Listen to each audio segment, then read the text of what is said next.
United States is where everyone on the planet seeks to visit or settle in with hopes of living the American dream. It is also where the nightmare of domestic terrorism and epidemic of mass shootings pose the highest risk, just like today's unfathomable tragedy in Minneapolis, Minnesota. Nightly greetings one and all. Gabriel Lopez here, homegrown, and glad to bring you PTV News Now. But first things first. The Commission on Elections has officially resumed the printing of ballots for the first ever Bangsamoro parliamentary election set on October 13. A total of 2.25 million ballots will be produced for voters across the 6 provinces and the special geographic area of BARM. COMELEC Chairperson George Garcia says 2 high-capacity machines are working daily with a target completion by September 15. The printing process is accompanied by a thorough verification to ensure ballot integrity and accuracy. Once verified, the ballots will be turned over to the Packing and Shipping Committee with deployment starting September 5. Officials assure the public that every safeguard is in place to guarantee a credible and orderly election. The National Police Commission announced Thursday it will issue a resolution affirming the appointment of Lieutenant General Jose Melencio Nartatez Jr. as acting chief of the Philippine National Police. According to Napolcom Vice Chairperson Rafael Vicente Calinisan, the move is meant to ensure that Nartatez can exercise full powers and discretion in leading the police force, unlike an officer in charge who is limited to routine functions.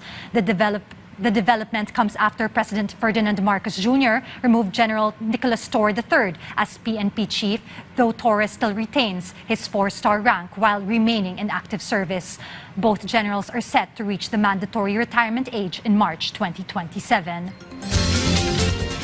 America has been jolted anew by one more tragic episode of gun violence whose victims are mostly grade school kids. The first week of the start of the year in the U.S. was marred by this latest horrific act of premeditated murder and gun violence in South Minneapolis that left 2 school kids, ages 8 and 10, dead, and 14 other school or classmates and 3 adult parishioners wounded. The victims were inside the Church of the Annunciation of West 54th Street hearing Mass when the murder suspect and gunman, a 2017 grade school graduate of the same school, opened fire from the outside as he aimed at the church's stained glass window, where a few feet inside massgoers sat and knelt on the pews. An act of sheer cruelty to begin with, punctuated by the height of cowardice when he turned on himself to escape the consequences of his heinous crime. Now hundreds of mourners try to make sense of such irrational act and contemplate the impact on the grieving families and survivors whose lives shall never be the same again. At this moment, let's turn to my colleague in PTV's Pine City Studios for what's hot and happening in the Cordilleras. Audrey? Naimbag arabii, ipatpatumpal ti DOTr Cordillera ti plates distribution caravan iti Baguio Convention and Cultural Center para kadigiti saan pa'y anakaala ti baro a plate number. Sigun iti Land Transportation Office Baguio adda pay lang ti ribo-ribo a plaka iti opisina da akasapulan a maiwaras aging October 31, 2025. Dagiti plaka a maiwaras ket dagiti nakarehistro idi pay lang taon 2017 agpababa. Mabaling met lang nga alaan dagiti daduma a rehyon ti plaka da iti maipatpatungpal a caravan. Para kadagiti agpangpanggep ang mga ti plaka kasapulan ang mangitugot iti kopya ti official receipt kan certificate of registration. Ti plates distribution caravan kat aglepas intun bigat. So itong caravan na ito, aside from they can also go to our district offices and to our new registration unit, nag-ano kami ng caravan. Car white ito actually, sabay kami para mapabilis yung pag-distribute namin ng mga motorcycle plates and also yung mga replacement plates para sa mga nag-renew or nag-change ownership sa LTO Baguio District.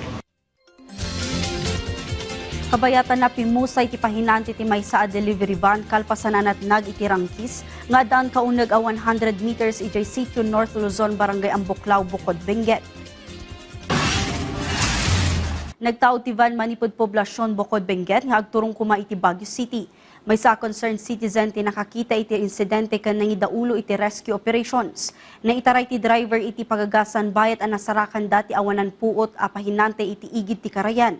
Nabigbig ti pimusay ani Ace Guameda Cirilo, manipod kandon Ilocos Sur kan residente ti Holy Ghost Extension Baguio City. Imbestigaran ti pulisya ti insidente. Mostly kami dito, Tirinti kalsada kami dito, Sigsagro, Nalipi, Pasangat kan pababa mostly tirin nga kalsada tayo dito. Aso nga kanayon ko mga chik-chik apan da dito blue baggage. Kastamot nga kanayon di rason ti BTI dito, ma'am. Dagay medyo handa nga amo unay ti kalsada dito kat paspas da so nga makaka-aksidente da dita dalan. Dagiti damdamag manipo diti PTV Cordillera, siyak ni Audrey Villena, na imbag Arabi.